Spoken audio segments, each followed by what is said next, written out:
Com a palavra, senador Davi Alcolumbre.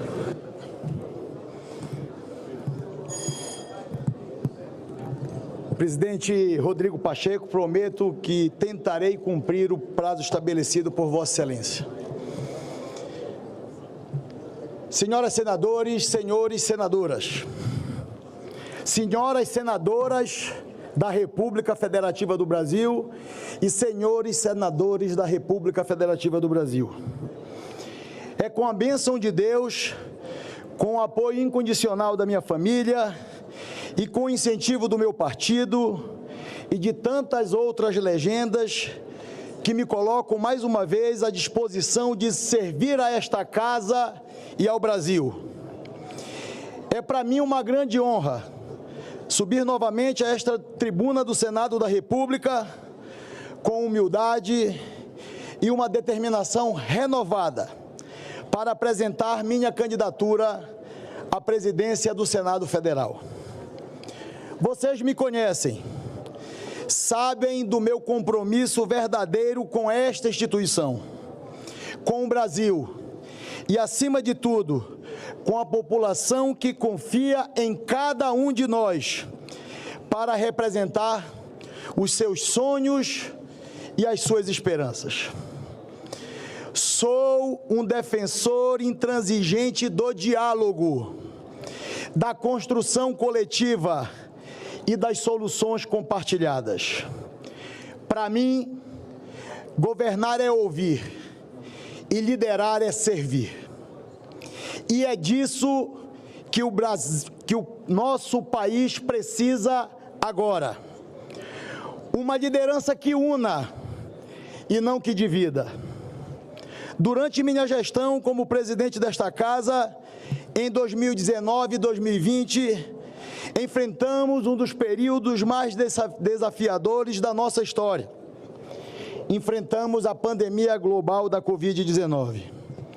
Enquanto o vírus ameaçava vidas, tivemos que aprender a trabalhar distantes uns dos outros. A economia sofria abalos profundos e a polarização política fragmentava o nosso tecido social. O Senado Federal permaneceu firme, como um bastião de equilíbrio e instabilidade democrática. Conseguimos juntos aprovar medidas fundamentais que protegeram milhões de brasileiros. Do auxílio emergencial ao novo marco legal do saneamento, passando por uma ampla reforma da Previdência, provamos que esta casa é capaz de ser ágil, eficiente e, sobretudo, sensível às necessidades do povo brasileiro. Com o apoio de cada um de nós, senadores e senadoras, tomamos no Senado Federal decisões corajosas. Foram tempos difíceis, mas guardo comigo o orgulho de ter sido, em especial essa instituição, o Senado Federal da República do Brasil, parte importante da solução. Fomos o primeiro parlamento do mundo a deliberar sob o julgo do confinamento. Criamos um sistema pioneiro de votação remota, que permitiu que as atividades legislativas não parassem, mesmo no momento mais crítico da crise sanitária. E mais, compartilhamos nossas experiências com outros parlamentos do mundo, fortalecendo a democracia global em meio a uma grande incerteza. Mas os desafios do nosso sistema democrático não terminaram ali. Vivemos momento em que muitos trocaram a conversa pela ofensa, a fala pelo grito, o debate saudável pela discórdia. Mas simplesmente repetir o que nos trouxe até aqui não nos levará ao futuro. E é sobre o futuro que gostaria de falar hoje. O Brasil ainda enfrenta os ecos da intolerância e da radicalização. adversários são tratados como inimigos. O discurso de ódio e as agressões contaminam as redes sociais. Precisamos reconstruir pontes e lembrar que adversários são parceiros no debate democrático, típico de uma casa como o Senado da República. Ansiamos todos, com certeza absoluta, pela pacificação. Queremos resgatar a cordialidade que perdemos. Voltar a perceber que temos apenas um único objetivo comum: o desenvolvimento do Brasil, a felicidade de cada brasileiro e de cada brasileira. Porque é essa pergunta que mais importa responder. A pergunta que devemos nos fazer todos os dias: como podemos facilitar a vida das pessoas? O que podemos fazer para o nosso povo viver mais feliz? Acredito que minha experiência de quem foi timoneiro na tempestade me credencia para este novo desafio. O desafio da pacificação, da reunião e da reconstrução.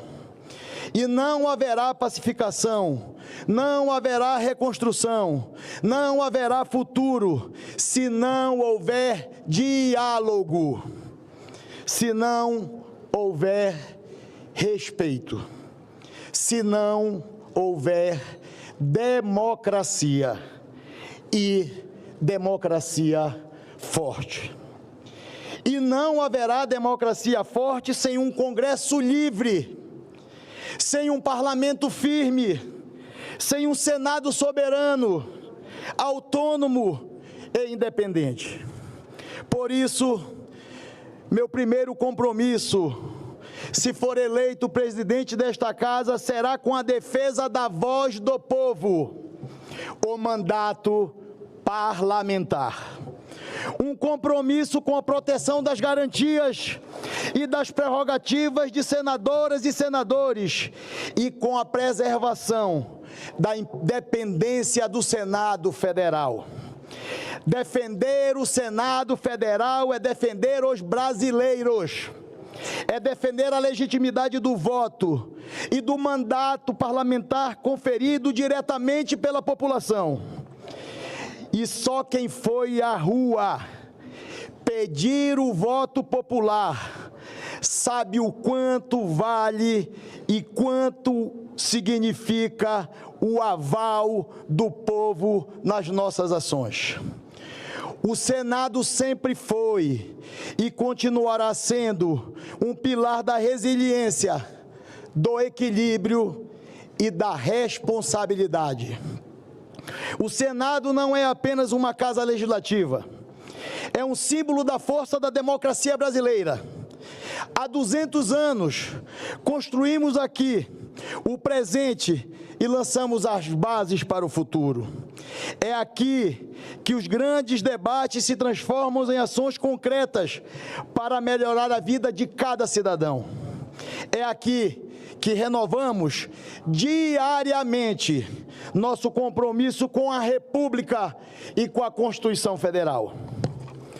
Nos momentos de crise, consolidamos o papel do Senado como uma instituição independente, que dialoga com os demais poderes, mas que não abrirá mão das suas prerrogativas. E é com essa mesma postura que reafirmo o meu compromisso de conduzir o Senado Federal com altivez, com sabedoria, com calma, mas também com firmeza e independência. Hoje, mais uma vez, enfrentamos grandes desafios. O relacionamento entre os poderes, embora seja regido pela Constituição e pela harmonia, tem sido testado por tensões e desentendimentos. Entre esses desafios, destaco a recente controvérsia envolvendo a apresentação de emendas parlamentares no orçamento do país, que culminou em debates e em decisões, e com o Supremo Tribunal Federal e com o Poder Executivo. Quero ser claro, é essencial respeitarmos as decisões judiciais. É essencial respeitarmos o papel do judiciário em nosso sistema democrático. Mas é igualmente indispensável respeitar as prerrogativas do Poder Legislativo e garantir a este Parlamento que possa exercer o seu dever constitucional de legislar e representar o povo brasileiro.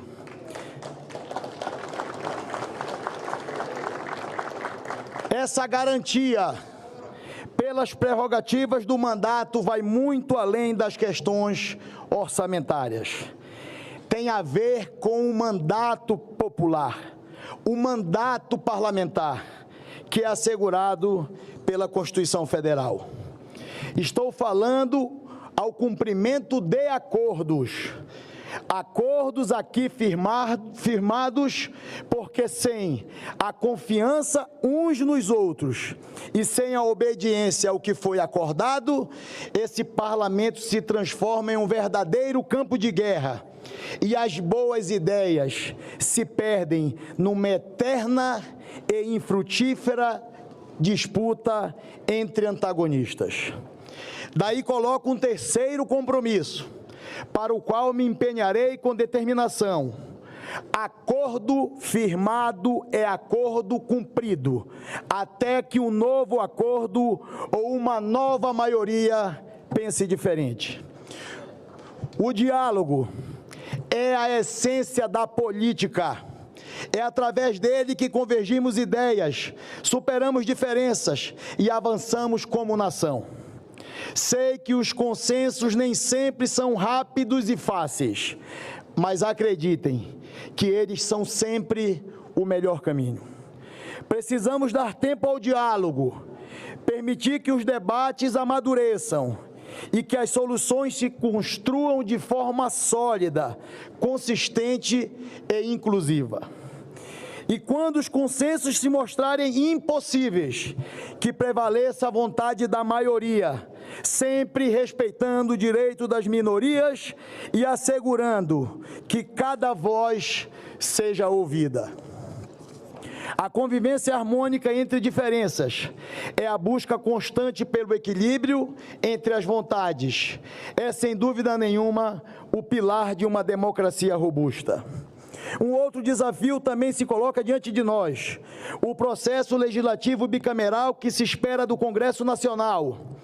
A matéria já aprovada em uma casa, e assim com tramitação mais avançada, tem que ser prioritária em relação ao outro projeto interno que ainda não foi apreciado. Um ato da mesa, seja da Câmara ou do Senado, não pode sobrepor a Constituição e ao regimento comum e a décadas de tradição. E assim assumo um compromisso de atuar para reverter o entendimento da mesa da Câmara anterior, de apensar os nossos projetos já aprovados no Senado, a projetos ainda em fase inicial da Câmara vizinha, a fim de que a iniciativa de lá se converja em originária, enquanto as dos senadores é esquecida.